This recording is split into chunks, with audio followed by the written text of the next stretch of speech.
kahagard, maulan na hapon. So ngayon mga kahagard kasi magluluto ako ng isda. So pupunta tayo dito sa may backyard ni mother. So kukuha tayo ng pangsahog natin sa isda. Nanguha ako ng sitaw kanina. Tapos ayan kalamansi ang dami. Na may dito kalamansi. Oh, ang daming kalamansi mga kahagard o ang lalaki. Ayun oh. So, ayan. Hala kay nakakaong ka na. Grabe ang daming bayabas dito mga kahagard. Hindi nila nakita. Ayun o. May mga pinya din. Ano bayabas.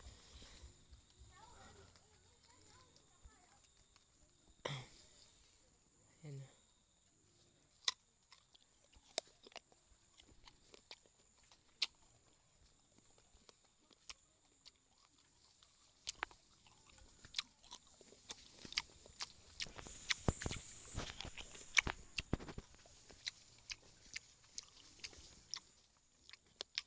Ano gugulayan ko mga kahagard.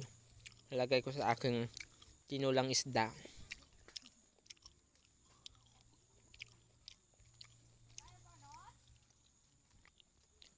Umalang ka oh.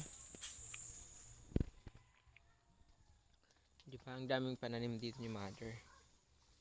Ang ganda ngayon kasi umulan. Yan oh.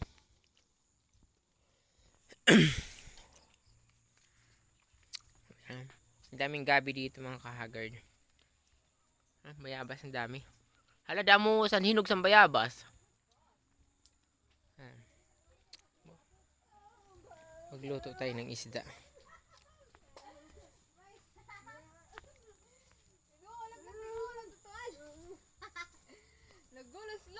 Ano? Ano? Alin? Ang daming bunga o ng ampalaya ni mother. Maliit pa.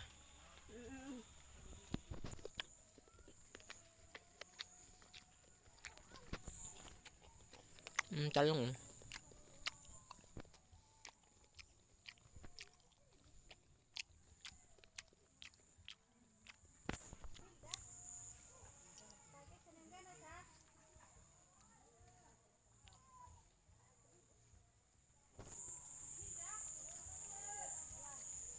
Ayan, so tara na at magluluto na tayo.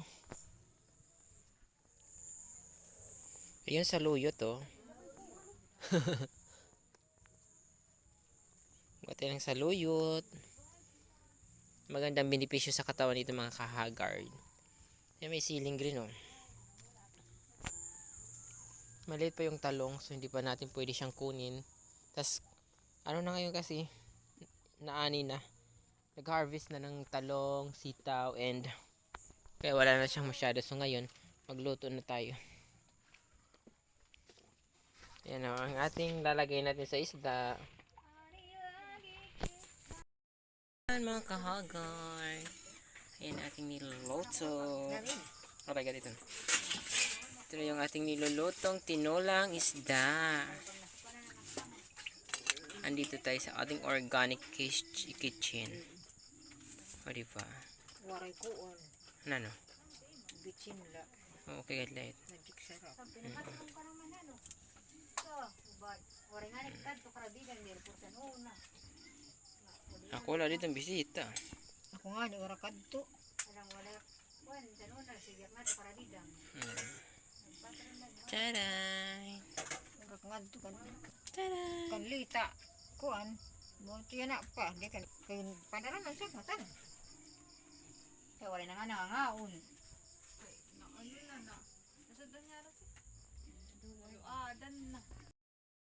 So ayan na ulit. Tingnan natin ang ating niloloto.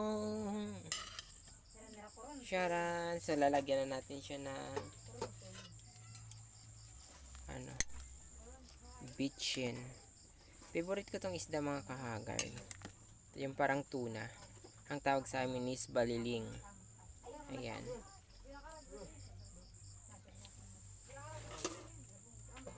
So mga kahagard, dito lalagay na natin ating kalamansi. Yan ang ating pampaasim mga kahagard. Fresh pa yan galing sa likod ng bahay.